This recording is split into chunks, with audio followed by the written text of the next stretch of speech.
सभी सम्मानित शिक्षकों को मेरा सादर प्रणाम।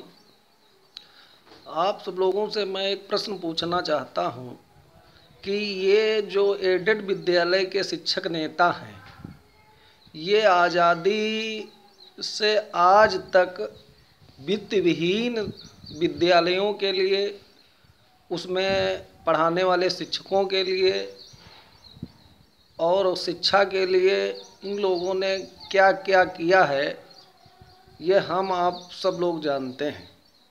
इस समय ये लोग मूल्यांकन का बहिष्कार कर रहे हैं, जो खासकर वित्त विहीन विद्यालयों के हित में नहीं है, छात्रों के हित में नहीं है, शिक्षकों के हित में नहीं है। ये सदैव गुमराह किया करते हैं। इनका पर्दाफाश होना चाहिए, इन लोगों का बहिष्कार होना चाहिए, इनकी सच्चाई उजागर होना चाहिए। इन सब लोगों से बहुत सजग रहने की आवश्यकता है।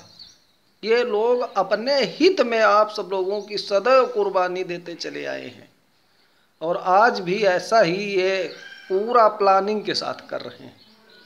ये तो वेतनभोगी हैं और हमारे जो वित्त विहीन के शिक्षक हैं वो श्रम योगी हैं। उन्होंने कितना श्रम से, अपने खून पसीना से, बेजोड़ मेहनत से अपनी बिल्डिंगें खड़ी किया है, अपने विद्यालय बनाए हैं।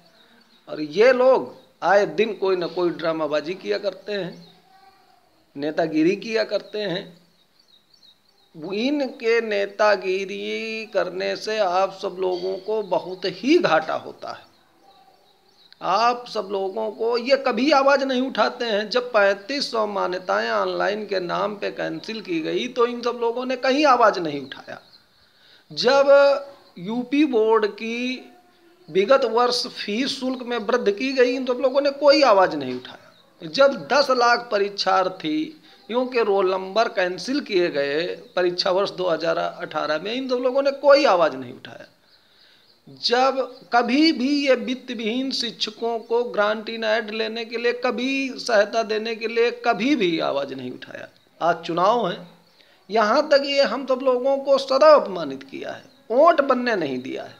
किसी तरीके से माननीय न्यायालय के आदेश के अनुसार हम सब लोग पहले तो शिक्षक वोटर घोषित हुए।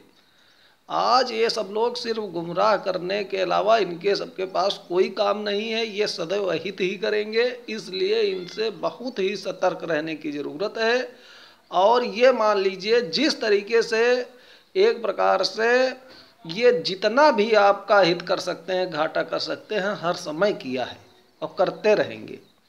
आज कभी भी जो मान्यता 11 जनवरी 2019 का शासनादेश आया, वो जबकि इनके ऊपर भी लागू है, लेकिन कभी भी आवाज़ नहीं उठाएंगे। एक दिन का वेतन जो कोरोना महामारी के उसमें राजकोष में, सीएम के राहत कोष में इन लोगों ने दिया है, बेमुश्किल से दिया, बेमन से दिया है।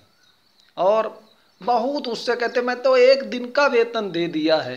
अरे घर बैठे फ्री में वेतन लेने वालों, जरा ये हमको बताओ, अगर आप रोज पढ़ाने जाते तो क्या आपका डीजल पेट्रोल ईंधन कुछ खर्चा होता कि नहीं होता? इस प्रश्न का जवाब इन सब लोगों के पास कोई नहीं। महंगाई भत्ता 1 वर्ष के लिए गवर्नमेंट ने कहा कि हम आप में किसी तरीके से नहीं बढ़ा पाने में अक्षम हैं, क्योंकि राजकोष में इतना पैसा नहीं है। उसके लिए चिल्लापों कर रहे हैं, चिल्ला रहे हैं। कहीं कापी मूल्यांकन का बहिष्कार कर रहे हैं, कहीं कुछ कर रहे हैं। ये केवल सिर्फ अपने हित के लिए काम करते हैं और दिखावे के लिए। हम वित्त विहीन के लिए भी मतलब बहुत सजग हैं इस समय, चूंकि चुनाव आने वाला है। कहीं वोट बिना वित्त विहीन के वोट के कोई एमएलसी बन नहीं सकता है। तो इसलिए आप सब लोग सतर्क रहो और हमारा ये आशा है कि आप सब लोग इनसे दूरियां बनाइए। अपना पूरा 1952 से आज तक हिसाब किताब चुकता करिए। इसी के लिए जय शिक्षक समाज।